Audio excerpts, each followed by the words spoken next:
Hello and welcome to Extra Time, a segment of the GamePitch podcast. Here on the YouTubes, you're listening to me and my buddy JD. Hello, everyone. Thank you for tuning in to Extra Time, where we go over the stories that weren't quite good enough for the pod, but we don't want to leave them hanging. We don't want to leave them just on red with no reply. Eli, can I jump right in? Do it!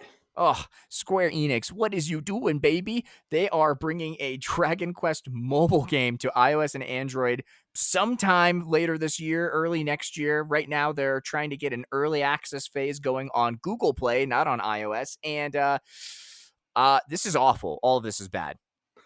You don't want to see some slimes and some drackies on your phone there? It's a No, tactics game. You don't need this in your life? I don't need it in my life. I wish, they say they're bringing it to the West. I wish they would have left it where it was.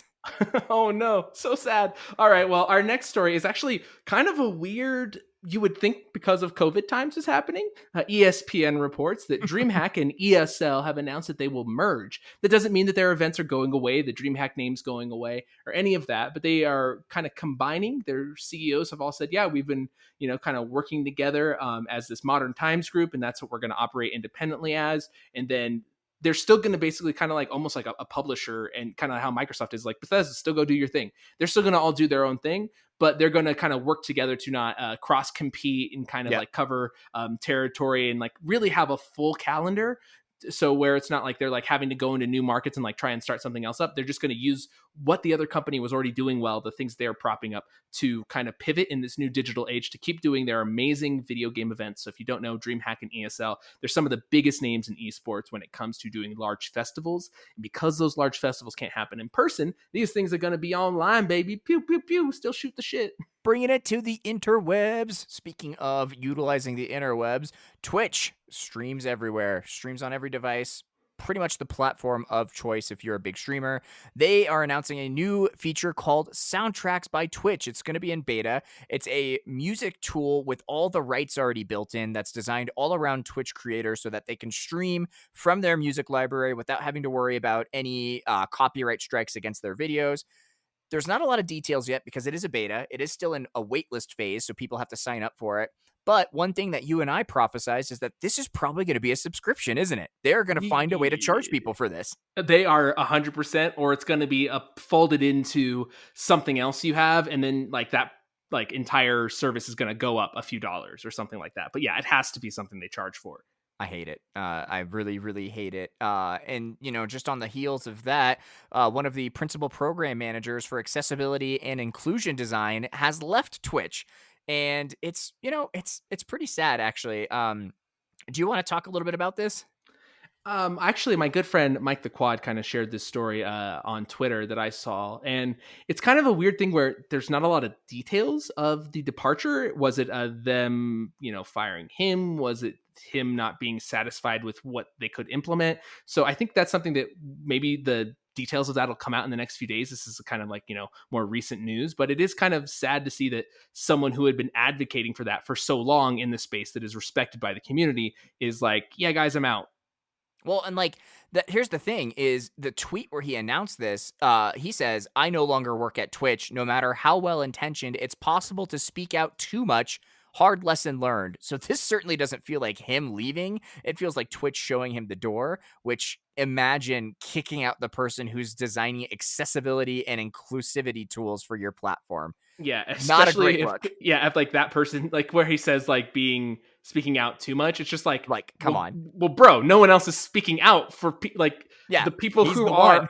of the underserved audiences, or the people that are there's less than or less of. Like, it's just hard to like speak up. Not enough. I don't know. I just don't like this. It's icky. It could have been a red card.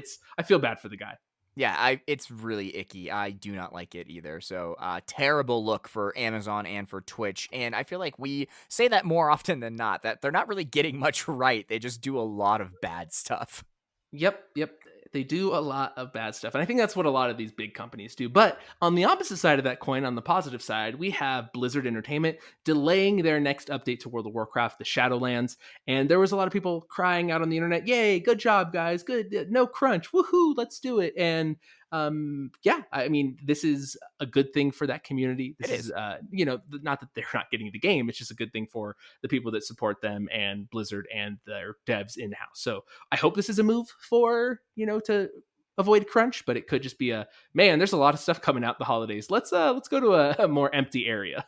I mean, I honestly, we say it all the time on the actual show. We say it here in Extra Time. Giving developers the time they need to make the games they want is always going to be something that I prioritize above everything else. So no crunch, great. Blizzard standing behind their employees, letting them make this game that they want, balancing it the way that they need to. All of that's terrific. All of that is fantastic. And kudos to them. And I think that wraps it up for Extra Time this week. I actually have some breaking news for you, JD. My God. You know how we cover entertainment, video game movies, We all do. that goodness? Previously delayed Monster Hunter to April of 2021 has been moved up to this December because it's a smart idea to have movies in cinemas. And if there's any movie that's going to bring people back into the theater in droves by the hundreds, it's the people that hunt the monsters. Monster Hunters, starring the chick from Resident Evil, Mia Jovovich. I can't remember her name. Yep. Perfect. Coming to theaters. Can't wait. Swords that are teeth of dragons. Let's go. Monster Hunter this December. If Tenant couldn't drive in people, I don't know who at the helm thought Monster Hunter would be the one, but this bad boy, actually, and at the same time, James Bond just got delayed to next year. If Bond is not coming out this year, who thought bringing Monster Hunter out this year was going to be a good idea? Honestly, who thought that? I wish I had more for you, JD. It's just what you said is true. It's so. This is not the movie. This ain't it, Chief. It's bad.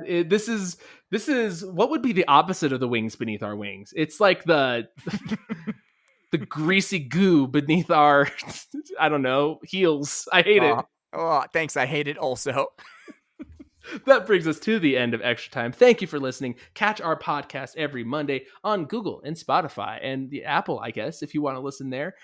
You can catch this program here on YouTube exclusively. Thank you for listening. JD, take us away. Oh, listeners, while we can't pinpoint what exactly is the opposite of the wing beneath our wings, we can safely say every day, you, our faithful listeners, are the wings beneath the wings.